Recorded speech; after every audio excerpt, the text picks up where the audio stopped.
Welcome to our channel. నమస్కారం. సిదిరి అప్పలరాజు కొడుకు దానయ్యని accident చేసి చంపిన కేసులో సాక్ష్యాలు తారుమారు చేసినందుకు సిదిరి అప్పలరాజు మీద కేసు పెట్టడం, సిదిరి అప్పలరాజుని కోర్టులో ప్రొడ్యూస్ చేస్తే కోర్టు రిమాండ్ చేయడం మనకు తెలిసిన సంగతే.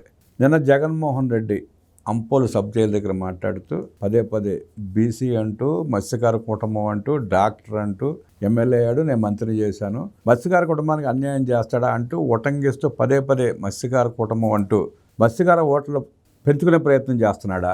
అలా అంటూనే ఇంకొక పక్కన పార్థసారథి యాదవ్ని పంపించి యాదవ్ సామాజిక వర్గం మంత్రిని పంపించడం ఏంటి, రెచ్చగొట్టడం ఏంటి అంటూ అటు మాట్లాడటం. తను బీసీ సామాజిక వర్గం మత్స్యకార కుటుంబం అంటూనే యాదవ సామాజిక వర్గాన్ని పంపించడం ఏంటి అనడంలోనే అర్థం ఏంటి? రెండు పక్కల రెచ్చగొట్టే ప్రయత్నం చేస్తున్నాడా? అతని వ్యాఖ్యలు వెనక ఉన్న ఉద్దేశం ఏంటి? ఎందుకు అలా వ్యవహరిస్తున్నాడు? ఎందుకు అలా మాట్లాడుతున్నాడు? తెలుసుకునే ప్రయత్నం చేద్దాం. విశ్లేషణ మనతో ఎప్పుడు ఉన్నారు సీనియర్ జర్నలిస్ట్ డివి శ్రీనివాస్ గారు. వారిని మరిన్ని విశేషాలు తెలుసుకుందాం. నమస్తే సార్. నమస్తే. పార్థసారథి యాదవ్ అంటూ 2-3 సార్లు అన్నాడండి. ఇక్కడ మత్స్యకార కుటుంబం, మత్స్యకార సామాజిక వర్గం అంటాడు. అంటే కులాల ప్రస్తావన ఎత్తి మాట్లాడటంలో జగన్ రెడ్డి ఉద్దేశం ఏంటి? ఎందుకు అలా పదే బీసీ మత్స్యకార కుటుంబం అనటం ఏంటి?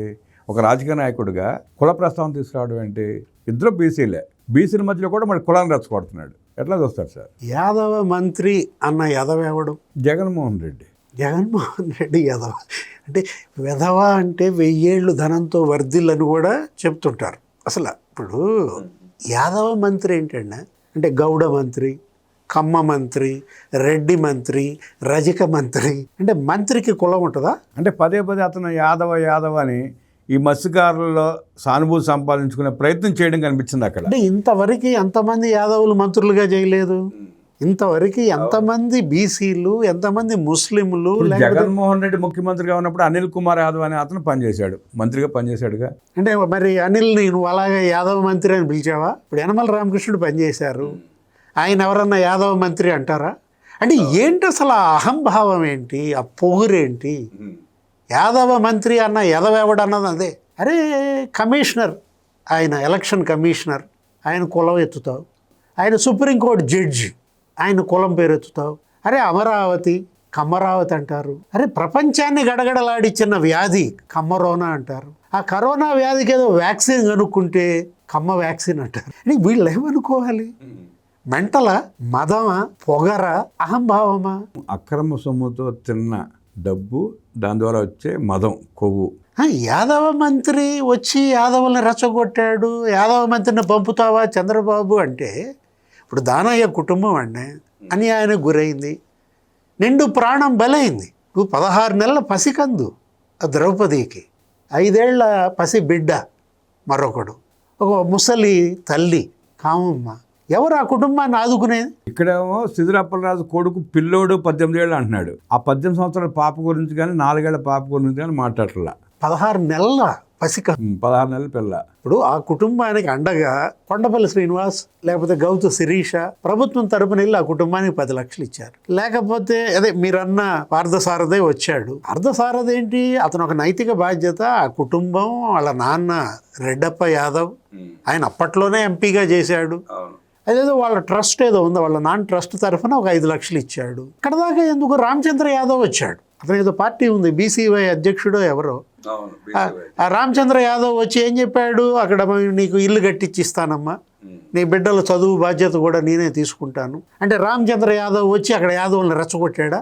అనొచ్చు కదా జగన్మోహన్ రెడ్డి. ఇప్పుడు పార్థసారథినే ఎందుకు టార్గెట్ చేస్తున్నావు? గమ్మత్తుగా రామచంద్ర యాదవ్ కానీ వీళ్ళెవరు కానీ జగన్ రెడ్డిని వాటి అంటం ఏంటి, యాదవ్ సామాజిక వర్గం పేరు తీసుకురావడం ఏంటి అని చెప్పి ప్రశ్నించలే జగన్ రెడ్డిని. అది పొగరు జగన్ రెడ్డికి. నన్ను ఎవరు ప్రశ్నించరు కాబట్టి నేను కులాలతో తిడతాను, కులాల పేరు ఎత్తాను అంటాడు.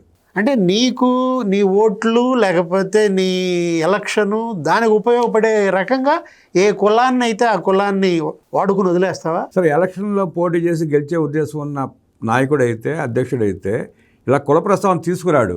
అతను మతి భ్రమించి భయంతో వణికిపోతా ఏం చేయాలో తెలియక, ఏం మాట్లాడాలో తెలియక మాట్లాడుతున్నట్టు ఉంది అదంతా. ఇప్పుడు సాయి కృష్ణ ఒక రౌడీ షీటర్ చనిపోయాడు, 23 కేసులు ఉన్నాయి అతని పైన. ఏం చేశారు? నువ్వేమన్నావు? వాళ్ళ ఇంటికి పరామర్శకి వెళ్ళావు, కాపు యువకుడిని లాకప్ డెత్ అని మీ పార్టీ మీ బిడ్డని పోలీసులు చంపేస్తారా, రెడ్ బుక్ రాజ్యాంగం అన్నాడు అని మీ ఛానళ్ళు తెగ చూపించారు. అదే సాక్షిలో అంతకుముందు అతను రౌడీ షీటర్ ఎవరో నవీన్ రెడ్డిని చంపాడు అని చెప్పి పిల్ల సాయి అని రాశారు. అప్పుడు నవీన్ రెడ్డిని చంపాడు కాబట్టి కాపు బిడ్డని గుర్తు రాలా, రౌడీ షీటర్ని గుర్తు చేసుకుంటూ రాశారు వాళ్ళు. ఇప్పుడు అదే పిల్ల సాయి మళ్ళీ అదే సాక్షిలో ఇప్పుడు అబ్బో గిగ్ వర్కర్ లేకపోతే గాదే సాయి కృష్ణ, సరే what ever it may be, ఆ కుటుంబానికి మీ పార్టీలో వైసీపీ కాపులంతా ఇచ్చారు కొంత అమౌంట్. అంబటి రాంబాబు చెప్పాడు కదా, తలా 50,000 వేసుకుని మేము ఇచ్చాము, జగన్ రూపాయి ఇవ్వలేదు. అట్లా మీ వైసీపీలో ఆ యాదవ నాయకులందరూ ఉన్నారు కదా, కారుమూరి నాగేశ్వరరావు లేకపోతే మీరు చెప్పిన అనిల్ కుమార్ యాదవ్ మంత్రులుగా చేసిన వాళ్లే కదా, అంత తలా ఇంత వేసుకుని దానాయి కుటుంబానికి ఇవ్వచ్చు కదా. నిన్న మొన్న జైలుకి వచ్చాడు తెలంగాణ ముఖ్యమంత్రి గారిని తిట్టి, వాళ్ళ అధికార ప్రతినిధి నాగార్జున యాదవ్. ఆ కుటుంబానికి మీరు కూడా తలా ఇంత వేసుకుని ఇవ్వచ్చు కదా. ఇప్పుడు ఆ కుటుంబానికి అది ఇవ్వకపోగా అప్పలరాజు లేకపోతే అప్పలరాజు భార్య ఆమెను పక్కన పెట్టుకుని ఏమంటాడు ఇందాక ప్రెస్ మీట్లోనే, నా సిస్టర్ అప్పలరాజు భార్య, నా సిస్టర్, పిల్లలకి అండగా ఉంటా అన్నాడు. అంటే మొన్న ఆమె చంద్రబాబు నాయుడు గారిని ప్రశ్నించిందండి. చంద్రబాబు నాయుడు ఆ కుటుంబానికి ₹1 నువ్వు ఎందుకు ఇవ్వని ప్రశ్నించింది. అంటే భవిష్యత్తులో మన ఎమ్మెల్యే క్యాండిడేట్ ఈవిడ అని చెప్పి డిసైడ్ అయిపోయి ఆమెను ఇప్పుడు బుద్ధికిస్తున్నాడు అనమాట. అంటే నా సిస్టర్ అన్నావు కదా అప్పలరాజు, అసలు ఆమె భయపడి ఉంటుంది నువ్వు సిస్టర్ అనగానే. నాకు పడద్దనే. ఒక పక్క నీ సొంత చెల్లేమో హాస్పిటల్లో ఏదో ఆపరేషను, అసలు ఇప్పుడిప్పుడే రికవర్ అవుతున్నానని ఆమె ట్వీట్ పెడితే, ఈ రోజుకి నీ సొంత చెల్లిని పలకరించలేదే, పరామర్శించలేదే.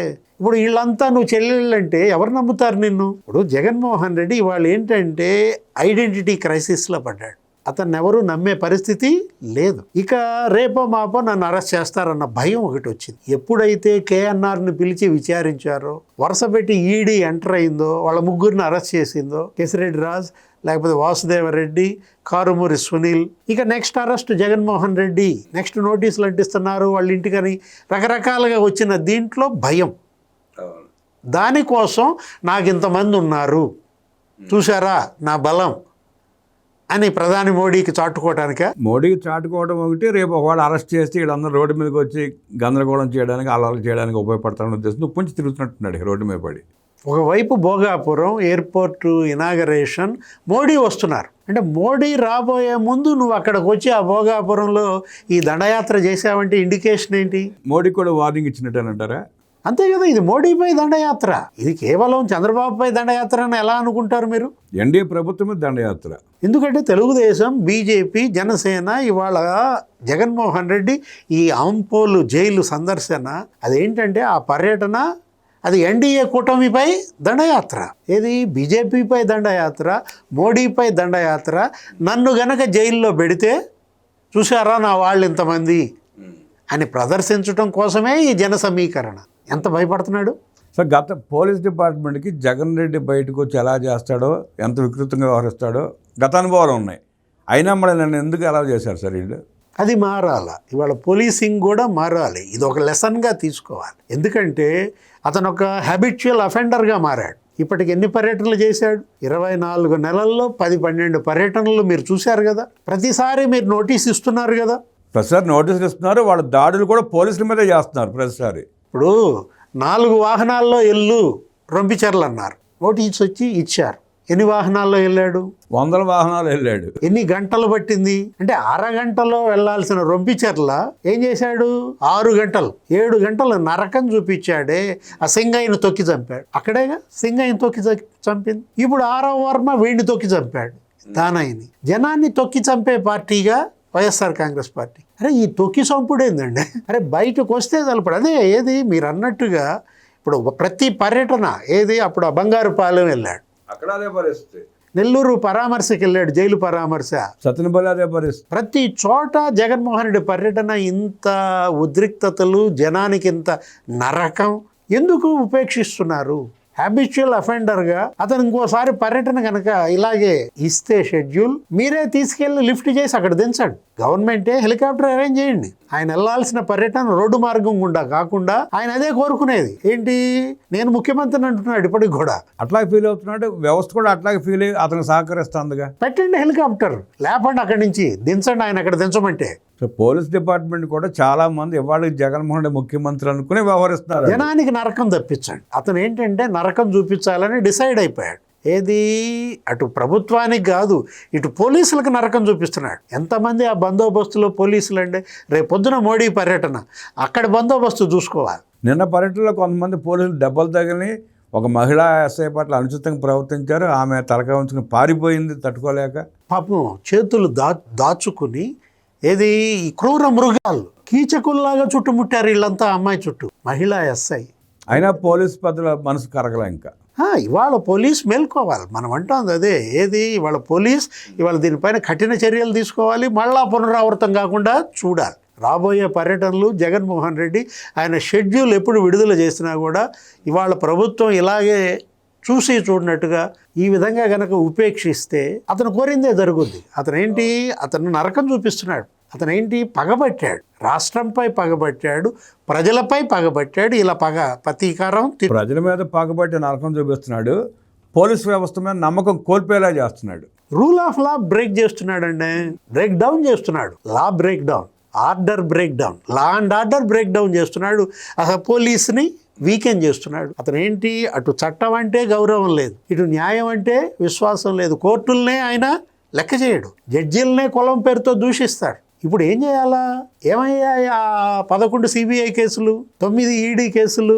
బెయిల్పై ఉన్న నిందితుడు అతను. ఏంటి ఆ బెయిల్ కండిషన్స్? 13 సంవత్సరాల నుంచి ఆ బెయిల్ కండిషన్స్ ఏంటి?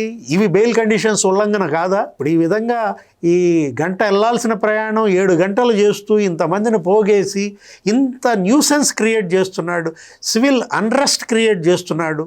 Violation of bail conditions. ఎందుకని బెయిల్ రద్దు అవ్వట్లేదు? సిబిఐ చెప్పాలి. బెయిల్ రద్దు కోసం సిబిఐ కోర్టులో వేసిందా, ఈడీ వేసిందా? ఫాల్టు సిబిఐ ఈడీదా, కోర్టులదా? అందరితో కనబడుతుంది సార్. అక్కడ సిబిఐది ఉందా, ఈడీది ఉందా, కోర్టులదే ఉంది. ఇది మనం అడిగే ప్రశ్నలు కాదు, ఇది జనం నిలదీసు ప్రజలు అడిగే ప్రశ్నలు ఇవన్నీ. వీటికి సమాధానం చెప్పాల్సింది కేంద్ర రాష్ట్ర ప్రభుత్వాలే. ప్రజలు కోర్టును కూడా స్పష్టంగా అడుగుతున్నారు సార్. 13 సంవత్సరాలు జైలుకి రాని వ్యక్తిని మీరు ఎందుకు బెయిల్ క్యాన్సిల్ చేసి అరెస్ట్ చేయరు, వాయిదాలకు ఎందుకు రప్పించలేకపోతున్నారు, మేము 2వ వాయిదాకి రాకపోతే మాకెందుకు వారెంట్లు పంపిస్తున్నారని ప్రజలు స్పష్టంగా అడుగుతున్నారు. ఇవాళ బెయిల్ కండిషన్స్ వైలేషన్ అండి. ఏది వాళ్ళ చట్టం అంటే లెక్కలేదు, పోలీస్ అంటే అసలు బేఫిరక్. ఇలాంటి పరిస్థితుల్లో ఇతనేంటి, నేను చట్టాన్ని ఉల్లంఘిస్తున్నా, మీరు ఉల్లంఘించండి, నేను రూల్ ఆఫ్ లా బ్రేక్ చేస్తున్నా, మీరందరూ బ్రేక్ చేయండి. ఈ యాత్రల ఉద్దేశం కూడా అదేనండి అతనిది అని క్రిమినల్స్ని అతను ఏ విధంగా ఒక పోలీస్ మీదకి, ప్రభుత్వం మీదకి, జనం మీదకి అచ్చోసిన ఆంబోతులను వదిలినట్టు వదులుతున్నాడో. ఏం చేయాలి ఆంబోతుకి? ఏం చేస్తారు మీకు తెలుసు కదా. మీ ఊళ్ళో ముక్కుతాడేసి కాళ్ళకి పగ్గాలేసి పడుకోబెడతారు. ముక్కుతాడేసినా కాళ్ళకు పగ్గాలు వేసినా అది గనక వంగకపోతే ఓ పని చేస్తారు, అదేదో కొడతారు. అది కొట్టాలా? ఎప్పుడు కొడతారు? ప్రజలు కొట్టారు, ఇంకప్పుడు గవర్నమెంట్ కూడా కొట్టాలి. వ్యవస్థల్ని దిగజారుస్తూ, వ్యవస్థలను కించపరుస్తూ జగన్ వ్యవహరిస్తున్న తీరుని పోలీసు కట్టడి చేయకపోతే పోలీసు వ్యవస్థ మీద ప్రజలకి అనుమానాలు వచ్చేలా, పోలీసు వ్యవస్థ ప్రతిష్ట మసకబారలా తయారవుతున్నట్టు విశ్లేషించిన డివి శ్రీనివాస్ గారికి ధన్యవాదాలు తెలియజేస్తాను. నమస్కారం.